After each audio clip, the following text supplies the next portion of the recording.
Assalamualaikum Sobat Football United.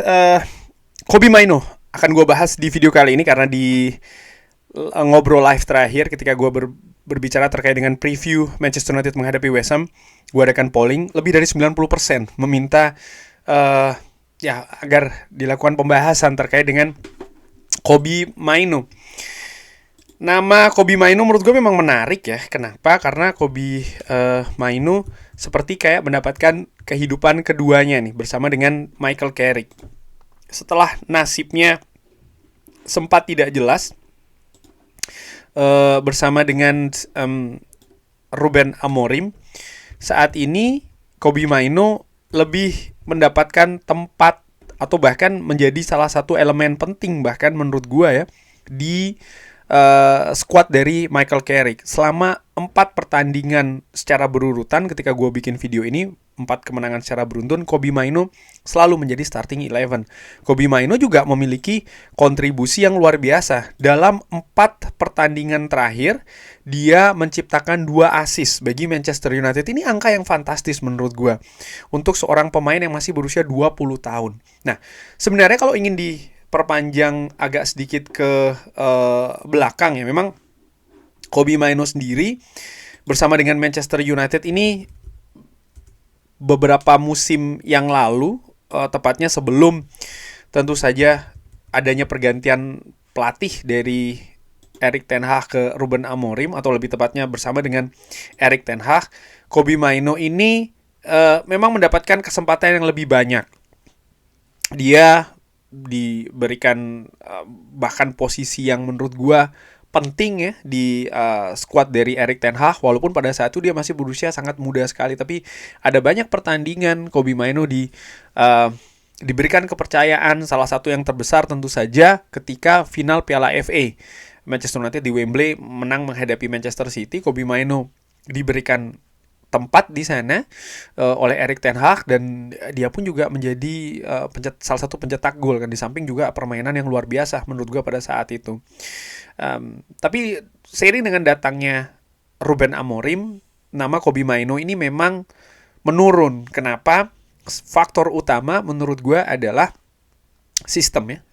Bukan hanya formasi saja, tapi juga sistem permainan, di mana Kobbie Mainoo yang kalau menurut gua ya, dia memang lebih tipikal sebagai seorang playmaker atau sebagai seorang penghubung. Fungsinya lebih seperti itu, sebagai jembatan yang menghubungkan antara lini belakang dengan lini depan. Tapi ada salah satu hal misalnya dari Kobbie Mainoo ini yang menurut gua berbeda dengan hal yang misalnya dituntut oleh Ruben Amorim, yaitu adalah intensitas yang tinggi. Di samping juga gelandang tengah yang memiliki permainan yang bisa dikatakan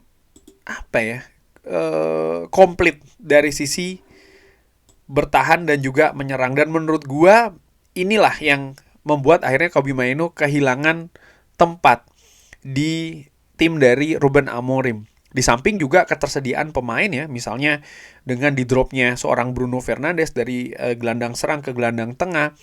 Lalu nampaknya Ruben Amorim sendiri lebih menyukai memasangkan seorang gelandang dengan tipikal yang lebih bertahan dengan seorang Bruno Fernandes, dipasangkan dengan Ugarte misalnya, ataupun lebih sering juga dengan Casemiro. Ini yang membuat akhirnya tempat dari seorang Kobbie Mainoo ini tersingkir. Gue ingat benar Kobbie mainoo juga sempat beberapa kali mainkan di depan ya, misalnya di tempat gelandang serang ataupun bahkan penyerang sekalipun, itu juga sempat dimainkan, tapi memang tidak cocok karena menurut gue secara natural memang bukan itu fungsinya. Jadi gue tidak menyalahkan situasinya dari seorang Ruben Amorim dengan sistem permainan yang ingin diimplementasikan di atas lapangan, dan ini merupakan hal yang lumrah ketika seorang pelatih datang lalu punya konsep permainan yang berbeda, sementara skuad adalah masih skuad warisan dari periode sebelumnya. Tidak semua pemain akan mendapatkan tempat, dan ini yang terjadi dengan Kobbie Mainoo. Tapi setelah berganti ke Michael Carrick, yang menurut gua Michael Carrick dari sisi pakem misalnya, kita berbicara formasi sebagai salah satunya,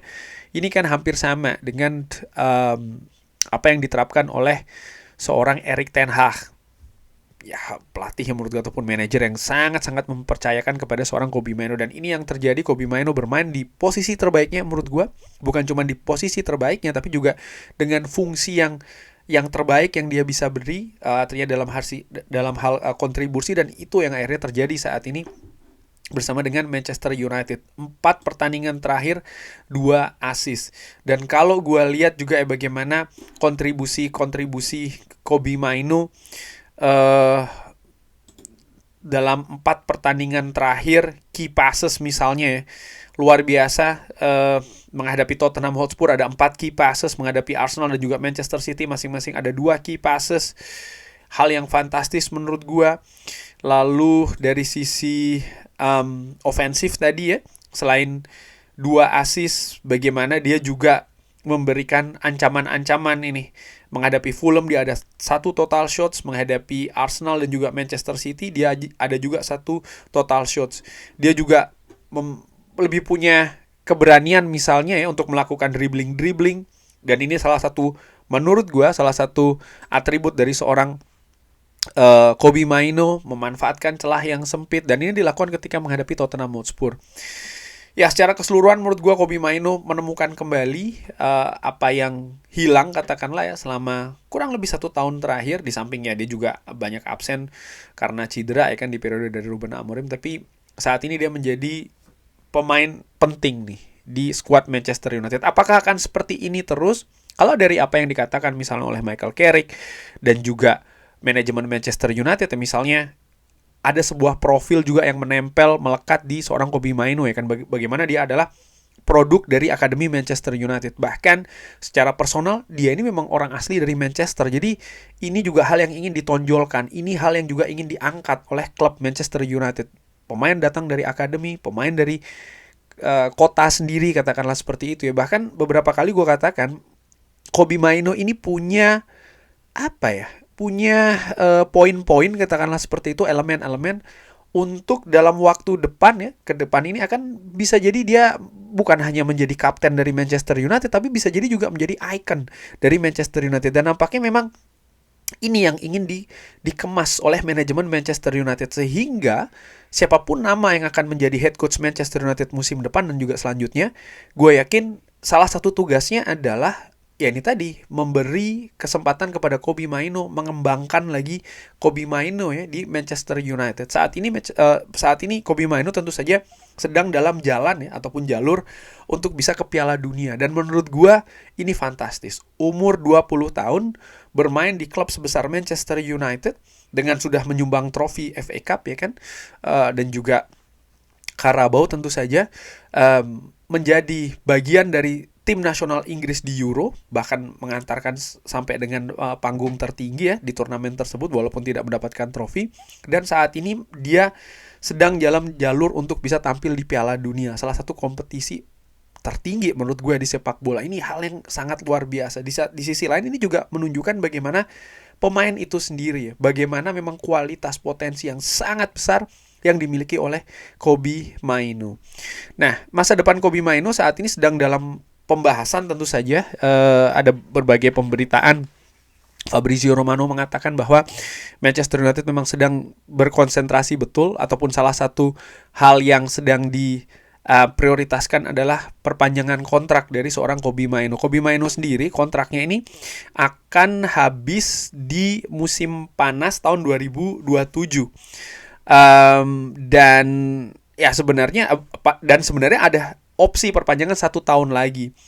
Cuma dengan situasi saat ini, Manchester United tentu saja ingin membuat sang pemain ini happy di klub ya. Kenapa? Karena saat ini Kobe Maino secara ironis justru merupakan pemain dengan gaji terendah di Manchester United.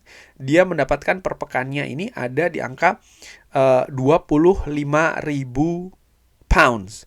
Dan kalau melihat misalnya pemain-pemain yang berada di starting 11 secara rata-rata itu ada di kisaran 100.000 pounds. Sekitar itu ya. Artinya ada tentu saja yang lebih tinggi daripada 100.000 pounds, tapi ada juga yang lebih rendah. Tapi kisarannya di angka 100.000 pounds per pekan. Dan Kobe Maino sangat rendah sekali jika dibandingkan dengan hal itu. Nah, tapi apakah terus oke, beri saja kontrak Kobbie Mainoo, berapapun yang diminta dan lain-lain? Gue tidak sepakat dengan hal itu. Kenapa? Tadi gue katakan ya, Manchester United ini memang rencananya jangka panjang banget dengan Kobbie Mainoo. Disiapkan mungkin bahkan menjadi seorang icon. Oleh karena itu, Manchester United ini kan ada kemungkinan akan memperpanjang kontrak Kobbie Mainoo lagi. Saat ini sedang diproses, mungkin dikatakanlah diberikan 5 tahun. Dia akan berusia 25 tahun setelahnya. Diperkirakan tentu saja akan lebih matang lagi. Penampilan perkembangan juga akan lebih baik lagi. Kontrak baru akan disodorkan. Ada kenaikan lagi ya kan di sana. Sehingga ini juga harus diperhatikan. Karena misalnya saat ini diberikan gaji yang terlalu tinggi, nanti setelahnya juga akan dinaikkan lagi. Atau bahkan kalau salah-salah perhitungan misalnya, dan ini harus diproyeksikan juga, bisa jadi justru kemungkinan terburuknya akan lepas. Jadi hal-hal seperti itu harus sangat diperhatikan. Kalau kenaikannya terlalu rendah, tidak signifikan, pemain tidak happy, dia akan mencari peluang untuk keluar dan lain-lain. Jadi hal-hal seperti itu sekali lagi sangat-sangat diperhatikan, harus sangat diperhatikan. Gue sendiri berharap dan memperkirakan juga memang Kobbie Mainoo akan stay di Manchester United setidaknya 5 tahun ke depan. Dan yang menarik adalah pada saat dia berusia 25-26 tahun nanti di periode itu, dimana seperti gue katakan tadi ya, dia akan lebih matang lagi, dia akan lebih dewasa lagi. Kalau tidak ada gangguan fisik, tentu saja perkembangan dari permainannya akan lebih fantastis lagi. Dan setelah itu bagaimana keadaannya di Manchester United. Menarik ya Kobbie Mainoo, dan gue perkirakan juga karena dia tampil di posisi terbaik, dia memiliki fungsi yang memang aslinya dia seperti itu. Gue perkirakan kalau tidak ada gangguan fisik misalnya ya, kontribusi dia akan terus bertambah nih di Manchester United. Key passes, passing, ataupun juga gol. Gue pikir ini akan segera hadir bagi Kobbie Mainoo di musim ini untuk Manchester United. Bagaimana menurut Sobat Football United? Seperti biasa, silakan drop di kolom komen. Terima kasih sudah menyaksikan. Jangan lupa like, sholat, dan juga subscribe. Wassalamualaikum warahmatullahi wabarakatuh. Thank you.